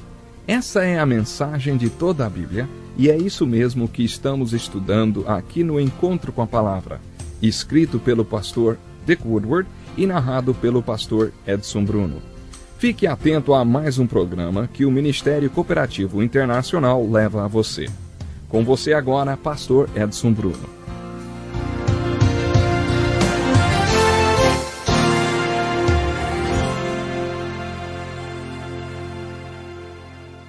Bem-vindo a mais um programa Encontro com a Palavra. Continuando o nosso estudo dos livros históricos do Velho Testamento, vamos analisar pela terceira vez o primeiro livro histórico do Velho Testamento, que é o livro de Josué. Como vimos nos dois últimos estudos, esse livro é uma ilustração muito importante da fé. No capítulo 7 do livro de Josué, lemos a história que podemos chamar de a perversão da fé. Logo depois que Jericó foi conquistada, miraculosamente os filhos de Israel subiram para a cidade de Ai, que era uma cidade relativamente pequena. Eles mandaram um pequeno destacamento de soldados para tomar a cidade. Esses soldados acabaram fugindo dos seus inimigos. Os homens de Ai perseguiram e mataram aqueles soldados hebreus. Quando isso aconteceu, Josué caiu com o rosto em terra. Por que Josué caiu com o rosto em terra? Porque ele ficou prostrado quando ouviu que seu exército tinha sido derrotado na cidade de Ai? Aquilo queria dizer algo. Eles só conquistaram a cidade de Jericó porque o Senhor estava com eles e porque eles fizeram tudo o que Deus mandou que fizessem. A única esperança do povo era que Deus estava com ele e Josué sabia disso. Porque Deus estava com eles, eles conquistaram Jericó. Se eles tinham sido derrotados na cidade de Ai, significava que Deus não estava com eles. Deus não estava abençoando o povo.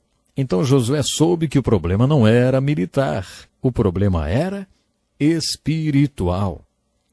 Uma vez ouvi um servo de Deus dizer o seguinte: se ouvirmos falar que algum banco ou uma grande empresa como a General Motors ou a Volkswagen faliram, lamentamos a notícia, mas não precisamos fazer uma reunião de oração por causa disso. Se o trabalho de Deus não dá certo porque não há fundos suficientes, ou por uma razão qualquer ou outra, isso mostra que Deus retirou sua bênção desse trabalho. Então os líderes desse trabalho devem prostrar-se diante de Deus, pois a única esperança para eles é a presença de Deus no trabalho. Afirmações e confirmações, evidências da presença de Deus conosco fortalecem a nossa fé e nos encorajam a caminhar. Todos nós precisamos de um milagre marcante que sirva como estímulo. Mas quando acontece o contrário, quando fica óbvio que Deus não está conosco, então devemos nos prostrar até descobrir o porquê. A razão pela qual Josué caiu com o rosto em terra e orou quando soube da derrota na cidade de Ai é explicada no capítulo 7. Quando os filhos de Israel conquistaram a cidade de Jericó, que foi a primeira cidade a ser conquistada na terra de Canaã, todo o espólio teve que ser dado a Deus, aos sacerdotes. O espólio foi para o tesouro dos servos de Deus. Essa é a lei do dízimo. A palavra dízimo, como vimos em Deuteronômio, não quer dizer apenas a 10ª parte, mas também a primeira 10ª parte. A primeira 10ª parte de tudo é de Deus. De acordo com Deuteronômio, o propósito do dízimo é ensinar o povo a colocar sempre Deus em primeiro lugar em sua vida.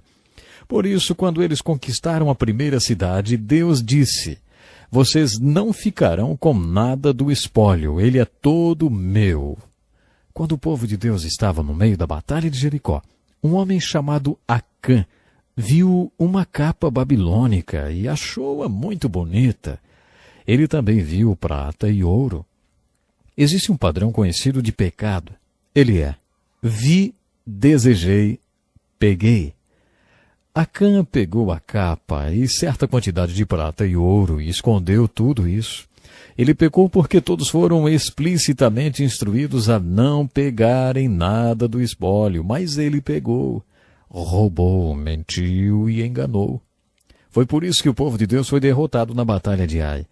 Aprendemos uma lição sobre o pecado com essa atitude de Josué prostrado diante de Deus. Tanto nessa história como na história de Moisés no Mar Vermelho, aprendemos que há certas ocasiões em que a vontade de Deus é tão óbvia que orar torna-se até imoral. 2 vezes Deus repreendeu seus servos por estarem orando. Quando os exércitos do Egito estavam perseguindo os filhos de Israel, quando eles estavam diante do Mar Vermelho, Moisés caiu com o rosto em terra em oração. Deus disse a ele: por que é que você está clamando a mim? Diga aos filhos de Israel que avancem. Deus estava dizendo para Moisés. E nós vimos isso no livro de Êxodo, lembra? Você lembra disso? Deus disse: a minha vontade é tão óbvia. É até imoral você orar nessa hora. Diga ao povo que marche. Diga a eles para começarem a caminhar nas águas. Deus achou que sua vontade era óbvia e que seria óbvia para Moisés também. Era imoral da parte de Moisés orar pedindo a vontade de Deus, porque a vontade de Deus era muito clara. A outra vez que Deus repreendeu um servo seu por estar orando, foi quando Josué se prostrou diante dele. Foi depois da batalha de Ai. O Senhor disse a Josué: levante-se, por que é que você está com o rosto em terra? Fazendo uma aplicação disso, podemos afirmar que há momentos em que é imoral fazer uma reunião de oração. Quando a vontade de Deus é clara, é óbvia, Sabe, aí é hora de agir e não de orar. Deus disse a Josué: Israel pecou, violou a aliança que lhe ordenei. Apossou-se de coisas consagradas, roubou, escondeu e colocou junto de seus bens. Por isso os israelitas não conseguiam resistir aos inimigos. Não estarei mais com vocês, se não destruírem do meio de vós o que foi consagrado à destruição. Foi então que Josué teve que passar em revista as tropas. Ele mandou que todas as tribos se apresentassem. Deus, o Espírito Santo, indicou de qual tribo vinha o pecado. É dessa tribo, então a tribo veio à frente, um clã de cada vez, e Deus disse: é desse clã. Então veio uma família de cada vez daquela clã, e Deus disse: é dessa família. Quando a família apresentou-se à frente de Josué, Deus disse: é esse o homem, seu nome é Acã. Depois dessa busca que Josué fez no meio de todo o seu povo, Acã teve certeza que Deus estava com ele. Josué não precisou fazer muita coisa para que Acã confessasse. Ele disse a Acã: por que você pecou contra Deus? Acã fez aquela confissão padrão: bom, eu vi, desejei e peguei. Acã foi destruído com tudo que possuía. A seguir, Deus disse: voltem para Ai, e eu serei com vocês agora. O objetivo do nosso estudo é tirar uma aplicação devocional de cada lição. Nesse caso, a aplicação é bem óbvia.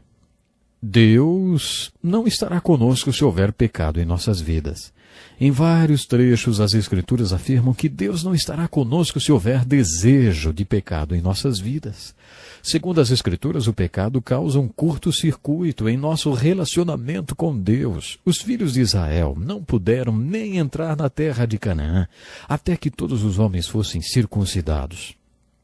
Eles não teriam as bênçãos de Deus sobre eles se não andassem em obediência.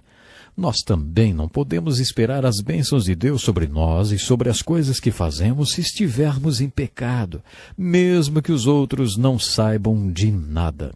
A palavra confessar é composta de duas palavras: falar, a mesma coisa. É isso mesmo, duas palavras: falar e a mesma coisa. Ou seja, falar a mesma coisa, isso é confessar. Fazendo uma aplicação disso, quando você confessa o seu pecado, é como se estivesse revistando seus atos e obras diante de você mesmo, e em determinado momento Deus apontasse o pecado em sua vida. Quando Deus aponta o dedo para o pecado em nossa vida, de acordo com o apóstolo Paulo em Colossenses, você deve eliminar esse pecado para que as bênçãos do Senhor retornem para você. Outra lição que aprendemos é que mesmo que o pecado seja tratado e confessado, haverá consequências. É isso que está ilustrado nessa história como a eliminação de Acã. A ilustração positiva está na volta do povo para a cidade de Ai. Como dissemos em nosso último estudo, na Batalha de Ai, Josué demonstrou ser um gênio em estratégia militar. Se você se interessa por assuntos sobre guerra e estratégias militares, vai gostar da história da segunda Batalha de Ai. As tropas de Josué atacaram a cidade como fizeram da primeira vez. Quando isso aconteceu, os homens de Ai pensaram: pronto, lá vêm os israelitas outra vez. Eles saíram da cidade e começaram a perseguir os israelitas como da primeira vez. Na noite anterior, Josué tinha colocado 30.000 homens atrás da cidade para que eles a atacassem por trás e a tomassem quando seus homens saíssem à cidade para perseguir o primeiro destacamento de Israel. Os israelitas incendiaram a cidade. Perto da cidade de Ai ficava a cidade de Betel.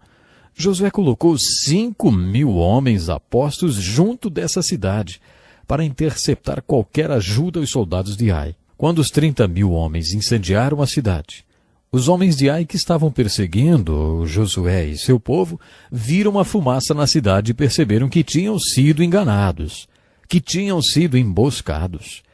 O exército de Josué deu meia volta e começou a lutar com os soldados de Ai.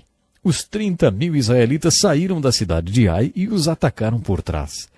Depois vieram os homens que estavam em Betel pelos lados e o povo de Ai ficou totalmente cercado. Eles foram destruídos. Esse plano demonstrou que Josué era ótimo estrategista militar. Ele não poderia pôr em prática, nesse caso, o plano de batalha de Jericó. As batalhas de Ai e de Jericó nos mostram que Deus às vezes nos dá um plano ridículo só para testar a nossa fé. Mas isso não é regra, não acontece sempre. É exceção. A regra é: Deus é um Deus de ordem e de projeto. Por isso podemos contar que Deus e os homens de Deus têm um plano. Quando jovem, eu era um pastor muito imaturo e achava que para uma pessoa ser espiritual tinha que ser desorganizada. Eu era indisciplinado e desorganizado e dizia, olha, eu não vivo buscando as coisas do mundo e por isso lamento se isso incomoda as pessoas. Sou muito espiritual e não preciso organizar nada nem planejar nada do que eu faço. Naquela época eu achava que as coisas aconteciam apenas pela graça de Deus. E se as coisas só dependiam de Deus, eu não precisava fazer nada, nem planejar, nem organizar. Um dia fui pregar em um café da manhã para um grupo de homens e falava sobre os 3 tipos de pessoas que existem no mundo. O grupo vamos ver como que fica, o grupo gente que faz e o grupo não estou sabendo de nada. Sabe, honestamente eu pertenço ao grupo vamos ver como que fica. Não faço planos, eu faço o que Deus me mostra para fazer naquele dia, não faço planos. Na manhã seguinte, durante meus momentos devocionais, deparei-me com um versículo de Provérbios que diz que o homem sábio faz planos, mas o insensato não faz planos e ainda se orgulha disso. Aquele versículo foi a palavra de Deus para mim. Se você é uma dessas pessoas que não planejam, que não sabe de onde veio, nem onde está, nem para onde vai, não culpe Deus por isso. Nosso Deus é um Deus de ordem, com projetos, que sempre faz planos. A segunda batalha de Ai é uma ilustração disso. A maneira como aconteceu a segunda batalha de Ai tem mais a ver com o estilo de atuar de Deus do que a batalha de Jericó. A batalha de Jericó foi uma exceção no estilo de trabalho de Deus. E assim vamos terminando por hoje. Junte-se a nós no nosso próximo encontro com a palavra e vamos estudar juntos os 3 inimigos antigos e modernos da fé e das pessoas de fé, que é o mundo, a carne e o diabo. É isso mesmo. Bom, eu espero você no nosso próximo encontro com a palavra. Que lição importantíssima. Obrigado, pastor Edson Bruno. Prezado ouvinte, coloque em prática o que você ouviu aqui. Sem dúvida, sua vida será grandemente abençoada. Este é um estudo escrito pelo Dr. Dick Woodward, na voz do pastor Edson Bruno. Escreva-nos e solicite o material. Nosso endereço é Encontro com a Palavra, Caixa Postal 2011, CEP 89201-970, Joinville, Santa Catarina. Até o nosso próximo encontro com a palavra.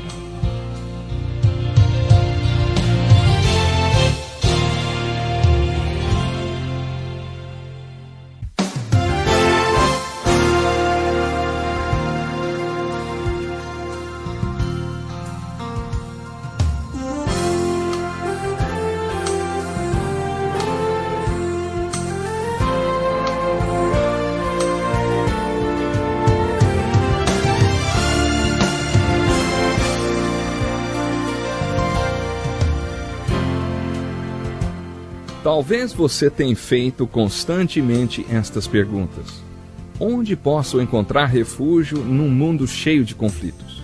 Ou, como e onde posso encontrar força para vencer nesse mundo que oferece tantas derrotas? Acompanhe agora com o pastor Edson Bruno mais um programa Encontro com a Palavra.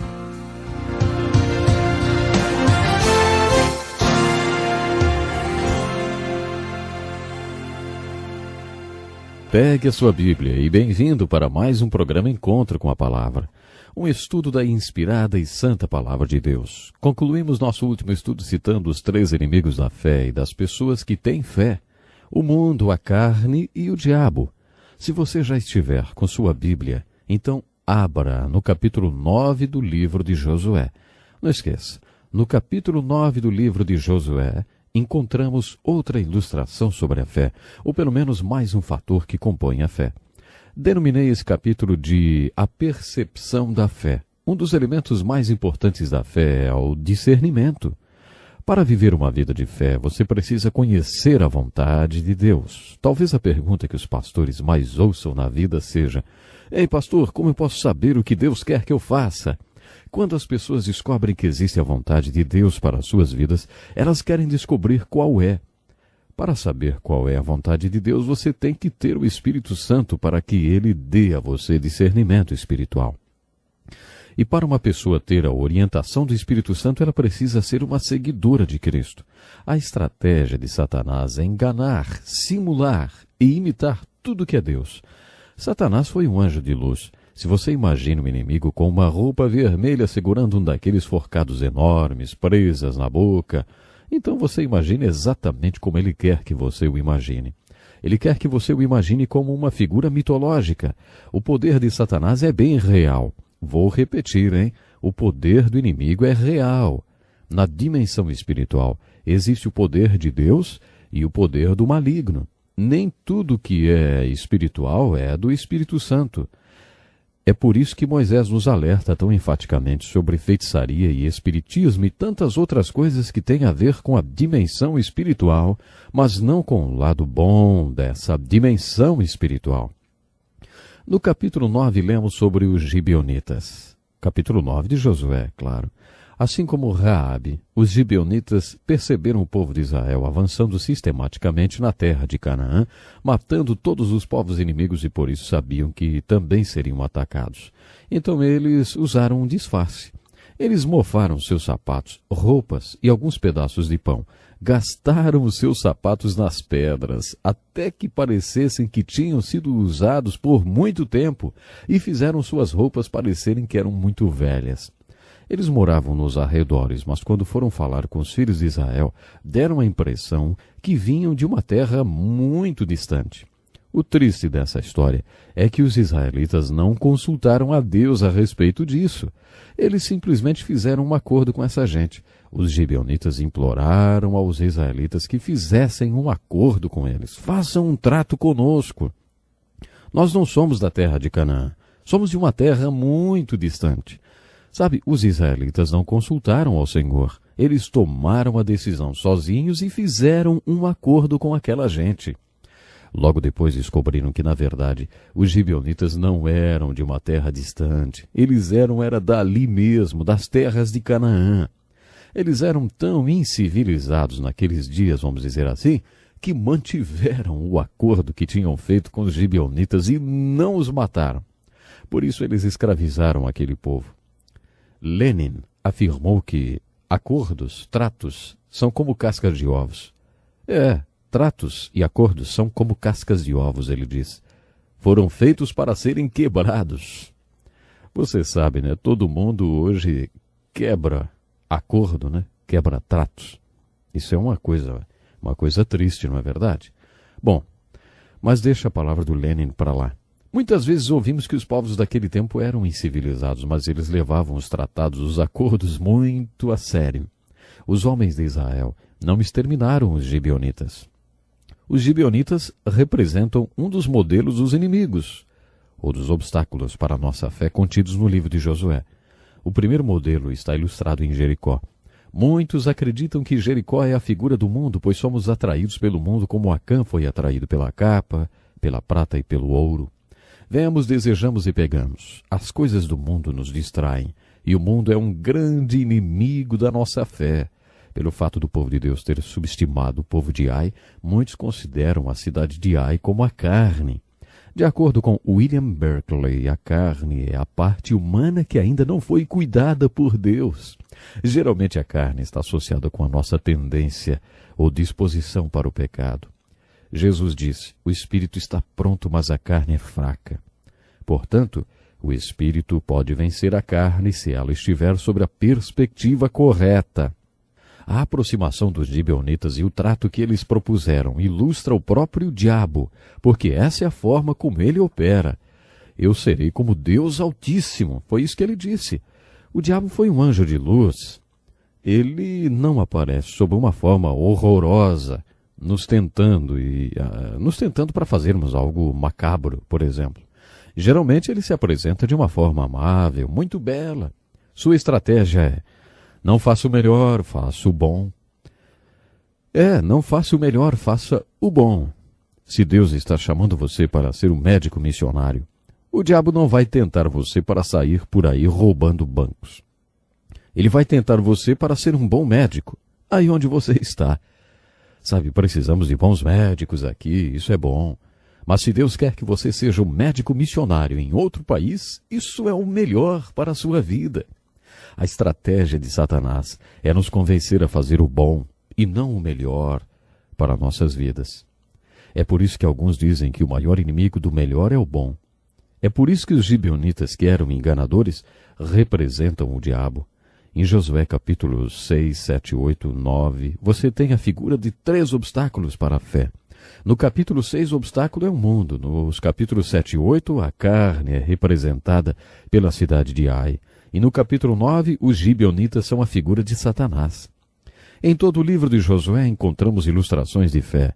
Primeiramente, encontramos o que chamamos de a perspectiva positiva de fé. Um dos maiores personagens de fé da Bíblia é Caleb. Abraão é o personagem cuja fé é a mais importante do Velho Testamento. Mas Caleb também é muito importante. Você está lembrado que ele foi um dos espias que, junto com Josué, trouxeram um relatório positivo sobre Canaã? Pois é, Caleb nunca perdeu a sua perspectiva. Durante todo o tempo que o povo andou pelo deserto, Caleb pensava naqueles cachos de uva de Hebrom. As pessoas reclamavam e morriam de sede, mas Caleb nunca perdeu a sua visão. Imagine as pessoas perguntando: Caleb, em que você está pensando? E Caleb respondeu: bom, eu estou pensando naqueles cachos de uva da cidade de Hebrom. Ele nunca perdeu a visão de Hebrom. Os outros eram especialistas em gigantologia, como mencionamos quando estudamos o livro de Números. A letra de um antigo hino ilustra isso. Todos viram os gigantes, mas Caleb? Caleb viu o Senhor. Caleb também viu os gigantes e obstáculos, claro, mas ele tinha um Deus que era maior do que os obstáculos. Quando eles entraram na terra de Canaã, Caleb conquistou e tomou posse de Hebrom, a cidade que Moisés havia prometido a ele. Ele apresentou-se a Josué, reivindicando sua cidade, e recebeu permissão para conquistá-la. Essa é uma linda ilustração da perspectiva positiva de fé. Mas o livro de Josué também possui uma perspectiva negativa de fé. Nós vemos isso entre os capítulos 14 e 23. Esses capítulos contam que os filhos de Israel não expulsaram os povos que viviam na terra de Canaã. Deus havia ordenado guerras de extermínio. Se eles tivessem executado as guerras de extermínio contra as nações de Canaã, mais tarde não teriam sido escravizados 7 vezes. Lemos sobre isso no livro de Juízes. No livro de Josué nós lemos: os descendentes de Judá não conseguiram expulsar os jebuseus que viviam em Jerusalém. Até hoje os jebuseus vivem ali com o povo de Judá. Os cananeus de Gezer não foram expulsos, e até hoje vivem no meio do povo de Efraim. Mas são sujeitos a trabalhos forçados. Os filhos de Manassés não conseguiram expulsar os habitantes daquelas cidades, pois os cananeus estavam decididos a viver naquela região. É isso que lemos repetidas vezes nessa parte do livro de Josué, o que significa que os filhos de Israel nunca conquistaram totalmente Canaã. No próximo livro da Bíblia, o livro de Juízes, lemos que muitos anos mais tarde, aquelas mesmas nações dominaram os filhos de Israel e os escravizaram. Isso tem uma aplicação devocional. Algumas pessoas fazem referência a conquistar a Canaã que ainda não conquistaram em suas vidas. Você sabe o que elas querem dizer com isso? Quando as pessoas dizem: eu ainda tenho muita Canaã para conquistar, elas estão falando da aplicação devocional que encontramos no livro de Josué. Deus nos manda entrar na terra de Canaã e conquistá-la por completo, por inteiro, isso mesmo, e obter uma vitória completa sobre nossa Canaã espiritual. Muitos são libertos do Egito espiritual, mas nunca chegam nem a entrar em Canaã. Muitos entram, mas não conquistam muito dela, talvez 1 ou 2 cidades, e isso é o máximo que conseguem conquistar. Conheço um pastor que contraiu uma doença maligna e foi assim que Deus o levou. Logo depois que ele soube que em breve estaria com Jesus, eu me encontrei com ele. Enquanto conversávamos sobre o fato de sua vida aqui na terra já estar passando e uma nova dimensão de vida eterna estar se iniciando, ele teve um momento de arrependimento. Ele lamentava que tivesse muito de Canaã ainda para conquistar. Eu não entendi. Pensei que ele estivesse falando sobre o ministério que teve. O ministério dele tinha sido muito abençoado. Então eu comecei a lembrá-lo de algumas coisas maravilhosas que Deus tinha feito através do ministério daquele homem. Eu perguntei: O que mais o Senhor poderia desejar? O Senhor conquistou tantas Canaãs em seu ministério. Mas ele não estava pensando nisso.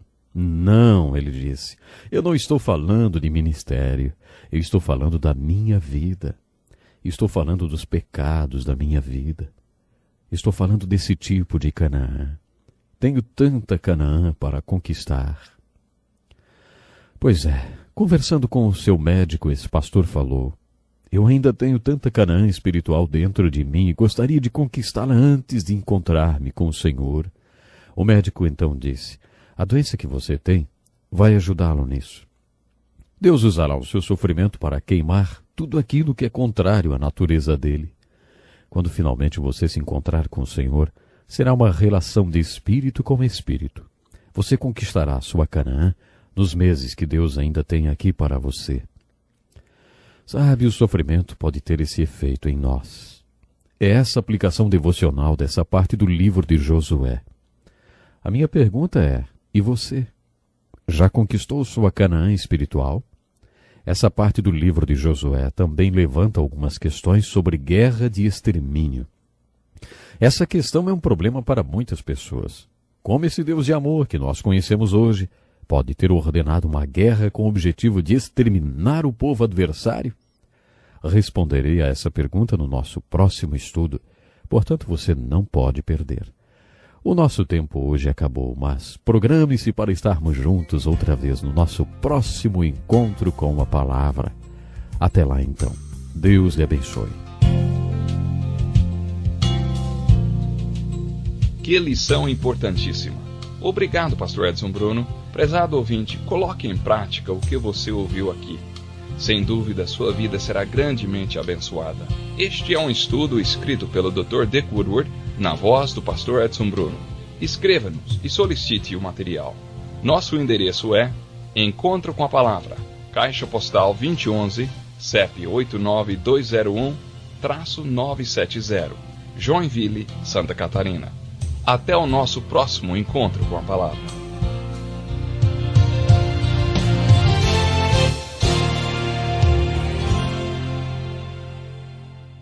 Obrigado por ter assistido um vídeo do nosso canal Informação Cristã. Esperamos que ele tenha edificado a sua vida e também da sua família. Pedimos que por favor se inscreva no nosso canal, dê um like e compartilhe esse vídeo para o maior número de pessoas, para que elas também sejam edificadas e alcançadas pela palavra do nosso Deus. Que Deus te abençoe e até o próximo vídeo.